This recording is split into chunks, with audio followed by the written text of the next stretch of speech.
দেখতেই পাচ্ছেন এই মুহূর্তে আমরা রয়েছি টালিগঞ্জ টেকনিশিয়ান স্টুডিওর একদম ভিতরে।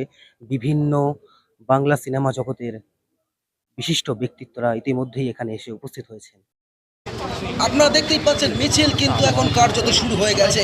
আমরা জানি অভিনেতা রাহুল অরুণোদয় বন্দ্যোপাধ্যায়ের মৃত্যুকে ঘিরে কিন্তু তৈরি হয়েছে বিভিন্ন প্রশ্নের, আর সেই প্রশ্নের উত্তর খুঁজতে কিন্তু আজ কার্যত রাজপথে নেমে গেছেন বাংলা সিনে জগতের একাংশ।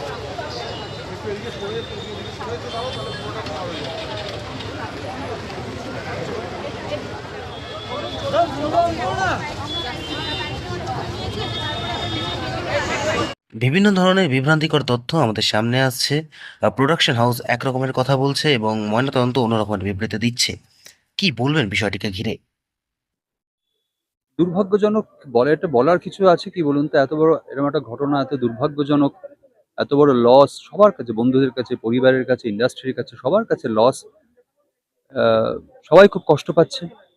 এর বেশি মানে এই মুহূর্তে কিছু বলার নেই। সবাই খুব কষ্ট পাচ্ছে এটাতে এবং গোটা রাজ্যের মানুষ ও দর্শক অনেকেই সেটা তো কষ্ট হওয়ার পাচ্ছে। কথা না। সেটা তো হওয়ার কথা নয়। একেবারেই একটা সত্যি তো যেকোনো একটা। যদি ৪-৫ রকম কথা শোনা যায় তার মধ্যে যেকোনো একটা সত্যি। অফকোর্স প্রথম দিন থেকে বিভ্রান্তিকর তথ্য সামনে এসছে। এক এক এক সেম মানুষ ৩ রকম ৪ রকমের বয়ান দিচ্ছে।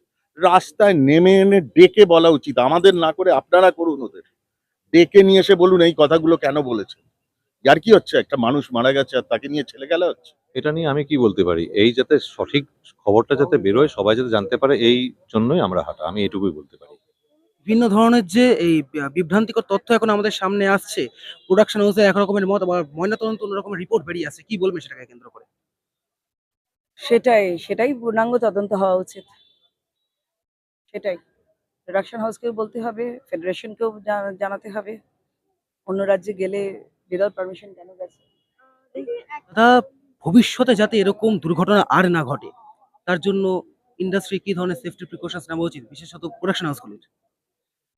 একটা সেট অফ রুলস তৈরি করাটা খুব প্রয়োজন আমার মনে হয়। কারণ বহুদিন ধরে রিস্ক নিয়ে কাজ হয়ে চলেছে এবং এটার জন্য আমি কাউকে কোনো একজন পার্টিকুলার একটা কাউকে দোষ দেবো না, যে এটা প্রডিউসারদের দোষ কিংবা এটা অভিনেতাদের দোষ কিংবা এটা ডিরেক্টরদের দোষ। এটা একটা মিলিত গাফিলতি সকলের, এবং সেইটা আমরা কোথাও একটা গিয়ে হয়তো মেনে নিয়েছি। আর কিন্তু এরকম একটা ঘটনা ঘটলে তখন চোখে আঙুল দিয়ে দেখতে হবে এই তো light there is a risk involved। লাইটে জ্বলছে তো অনেক। সিকোয়েন্স করতে গিয়েই তো দেবদা বা জিদ্দারও চোট লাগে এবং সকলেরই সেটা হয় কোনো না কোনোভাবে। তার একটা বেসিক প্রিকশন যদি থাকে তাহলে সকলের জন্য ভালো হয়। তো এটা একটা একদিনের কাজ নয়, এটা একটা একটা সকলে মিলে বসে এটা একটা সিদ্ধান্ত নেওয়ার খুব প্রয়োজন, সেটা আমি এগ্রি করি। নিশ্চয়ই খামতি রয়েছিল, নাহলে তো এটা হওয়ার কথা না। খামতি রয়েছিল বলেই ঘটনাটা ঘটেছে, এবং যাদের তরফ থেকে খামতি হয়েছিল তাদেরকে সেই ব্যাপারে জবাবদিহি তো অবশ্যই করতে হবে, হওয়াটা উচিত, এবং পুরো ব্যাপারটার পূর্ণাঙ্গ তদন্ত এবং সেটা সবার সামনে আসা উচিত। এবং আমাদেরকে এটাও লক্ষ্য রাখতে হবে ভবিষ্যতে এই ধরনের অনেক শুটিং, জল, আগুন, এই ধরনের ব্যাপারে যাতে আমরা সঠিকভাবে সুরক্ষা নিয়ে শুটিংগুলো করতে পারি, সেদিকে আমাদের নজর রাখতে হবে। সেফটি প্রিকশনস বলতে গেলে সাধারণত শুটিং এ আমাদের তো ফ্লোরের মধ্যে শুট হওয়া একরকম, আর একটা কোনো দুর্যোগপূর্ণ জায়গা যেরকম সমুদ্র হতে পারে, নদী হতে পারে, বা যেখানে মানুষের প্রাণহানি হতে পারে, সেখানে কিছু মিনিমাম সেফটি মেজার্স রাখা উচিত। অন্তত ডুবুরি, নলিয়া, সমুদ্রে হলে বা পাহাড়ে শুট করতে গেলে কোনো উঁচু জায়গা থেকে তার সেফটি হার্নেস, এগুলো তো থাকেই।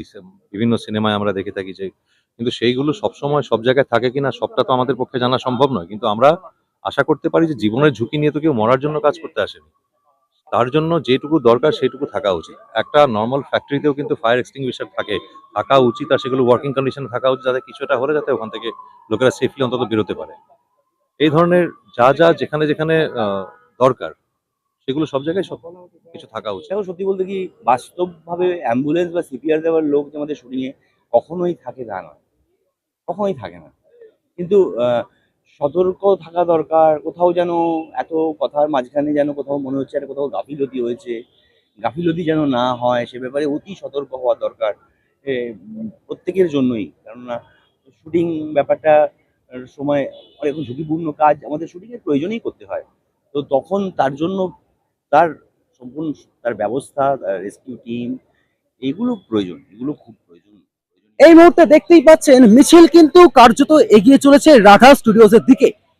আমরা এতক্ষণ ধরে অনেক কলাকুশলী, অনেক অভিনেতা অভিনেত্রীদের বক্তব্য শুনলাম এবং তাদের সকলের সার্বিকভাবে কিন্তু একটাই দাবি, রাহুল অরুণোদয় ব্যানার্জির মৃত্যুটিকে যেন একদম সঠিকভাবে খুঁটিয়ে ইনভেস্টিগেট করা হয় এবং তিনি যেন সঠিকভাবে জাস্টিস পান। ক্যামেরায় অর্কদীপ্ত ঘোষের সঙ্গে রোহন শীল, কলকাতা নিউজ টাইমস, কলকাতা।